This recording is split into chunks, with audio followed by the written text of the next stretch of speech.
Good morning गिबियावनो साफ्रोमनिसिमबो आंनि गाहाम हामग्लायनायखौ बावहरग्रोनाय जाबाय।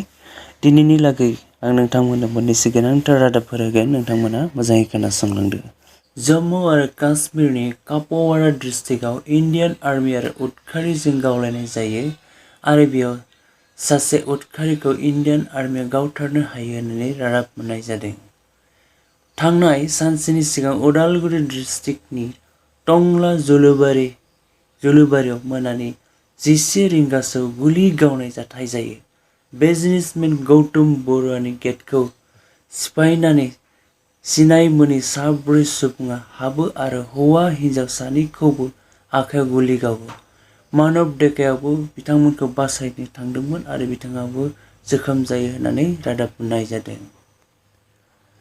इउक्रेन गभर्नमेन्टआ भारतनि सुबुंफोरखौ गोख्रैनो इउक्रेनखौ नागारनानै थांनांगौ होननानै अर्डार होदों, मानोना रासिया आरो इउक्रेननि दावहाया बांसिननिफ्राय बांसिन जालांनायनि थाखाय। मैया गवालपारा डिस्ट्रिक्टनि बगाकाट नाहरजान साहा बागानाव गावनि बिसिखौ बिसाया पेट्रल सावनानै होयो। हौवानि मुङा मेघाराम नायक आरो हिन्जावनि मुङा मधु नायकमोन।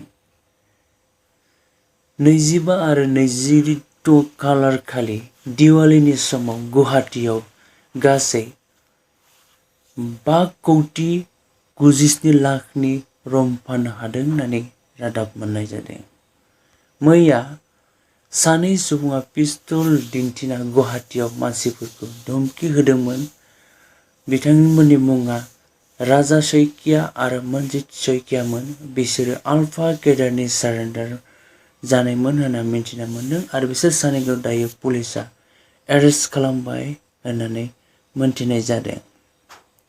इउपिआव सानै सुबुङा पार्किंनि थाखाय नांज्लायनाय जादोंमोन आरो बेखौ सीसीटीवीआव रेकर्ड खालामनानै मोनदोंमोन।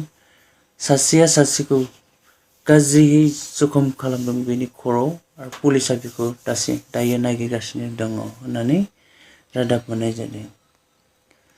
चाइनानि वुहानाव 9 लाखसो सुबुंफोरखौ कर'ना भाइरास बेरामनि थाखाय न'निफ्राय ओंखारहोनाय जायाखै, मानोना बेयाव कर'ना बेरामा बांसिननिफ्राय बांसिन जानायनि थाखाय।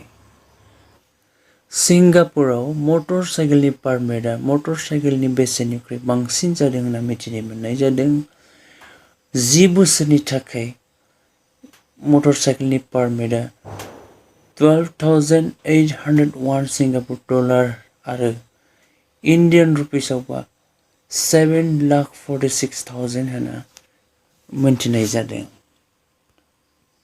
इउएसआ जापान आरो साउथ कोरियाखौ रैखा खालामनो थाखाय नर्थ करिया किम जं उननिफ्राय गासै बिसोरनि मिलिटारिफोरजों थियारि दङ होननानै इउएसआ फोरमायदों।